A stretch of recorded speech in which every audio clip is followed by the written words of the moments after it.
I grew up in a church family, and it was a bit of a different church family. My dad was an army chaplain, and that meant I moved around quite a lot. So when I was 10, my parents decided to send me to a boarding school because they didn't want my education to be disrupted. So I went away to an all-girls school just down the road from here in the northwest of England, and I changed very quickly from being quite a happy, confident child into quite an unhappy, anxious teenager.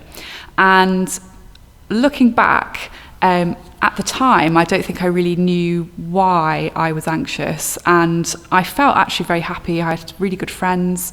I did okay. My grades weren't the best, but they weren't the worst. But I did have alopecia, and my hair began to fall out down the centre part of my head. And my parents were really baffled by this. My teachers were confused because outwardly I was just really happy still. But looking back, actually what it came down to was that I had a great amount of anxiety about feeling good enough. And that started when I went to the school, because what I realised when I was away from my parents was that I wasn't very organised. I was always losing my stuff, not handing my homework in on time or not at all, turning up to lessons late because I couldn't find my books. And very quickly I was labelled by teachers as being disorganised. And there was just a couple of teachers who really undid all of my self-worth at that time. And I remember one teacher in particular. I was at home over Easter, and I'd worked really, really hard on this one piece of English coursework for my GCSEs, and I'd sat down with my dad and we'd gone through it, and he'd looked at my essay and gone, okay, well, this is how you could build an argument a bit stronger. And I was really confident, handed it in on time, and I'd put every bit of effort that I had into it. I was so excited to get it back. And then she handed it back and it hadn't been marked. And she said in front of the whole class, I've not marked this because it's too good to be your work. And I, at that moment, just gave up. I just thought, nothing that I do is ever going to be good enough. I'm not worthy enough of anything. And at that point, really my life changed, because I'd grown up really believing that God had made me and he loved me and he had a purpose for me.